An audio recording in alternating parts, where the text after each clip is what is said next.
Okay, tell me about your family. What about my family? When you were a little girl growing up.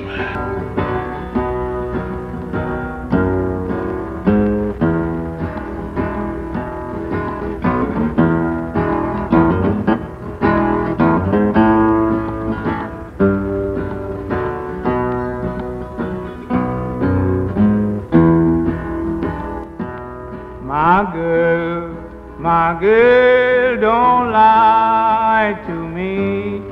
Tell me, where did you sleep last night? Come on, tell me, baby.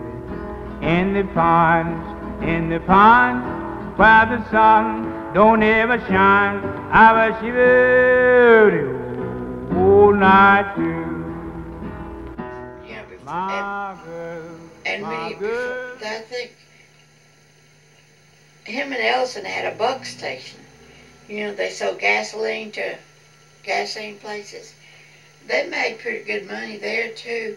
Except my brother Ellison said that he'd look on my brother's desk, Emmett's desk, and he'd have 10, 15 checks that he hadn't even cashed. Might be 2 or 3 months old. That would be on his desk that he wouldn't even cash. Didn't even care about it. And then his wife talked him into giving up it, and Ellison got mad at him because he was making big money. But what Ellison didn't know, he got a pension from that. It was from Chevron or someplace like that. Later on in life, he found out he got like a $90 a month of pension from that buck stations, wherever they got the gasoline from. Either Chevron or Texaco or something. And Ellison got a pension from that. Because when Ellison died, I think he had like $60,000 or $70,000 that he had saved. I'm going where the cold wind blows. But the only person that stayed in town of the kids was Betty. Lois and them went to Houston.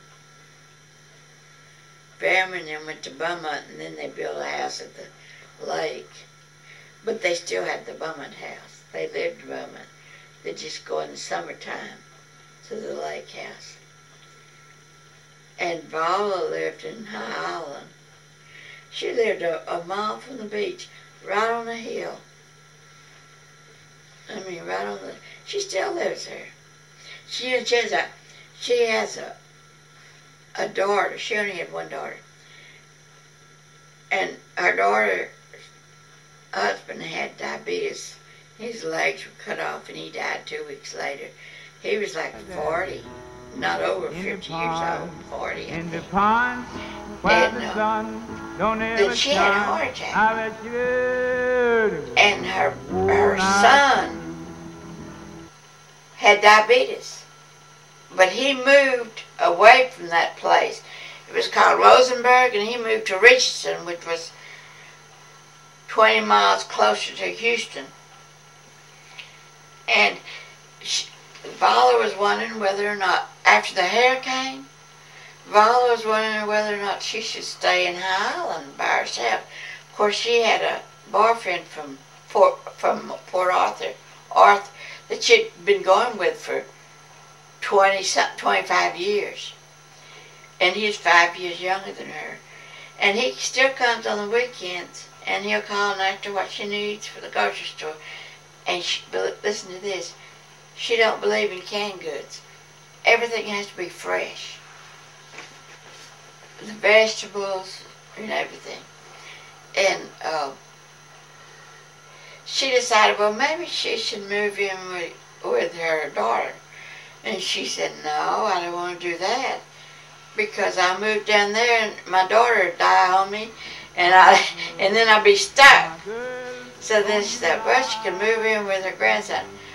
Well, her grandson had diabetes and he would probably die. So she decided to stay there. Well, she should, because her boyfriend lives in Port Arthur, which is like 35 miles away from her. And he goes there every weekend. Or she used to go over to his house know if she goes over his house anymore or not, because she was 6 years older than him. But they still go together, and he still goes over there and calls her and finds out what she wants and everything. And she's one of these people that can't sleep. So she sleeps 2 hours here and 2 hours there. And she might be sleeping in the daytime and then not sleep at night, watch TV. But she has a neighbor. And one of the girls that I worked with in Momma moved down there with her, but she died. But she lived there for years next to her. And her sister-in-law died. And the town, after the hurricane, well, anyway, the oil well disappeared. You know, they had a bunch of oil wells down there. Well, they closed down. And there's nobody living down there. There's nothing. There's a post office. They don't even have a grocery store down there. They have a filling station. And, you know, that's it. So there's nobody living down in that area. In the pines where the sun don't ever shine, I bet she will all night through.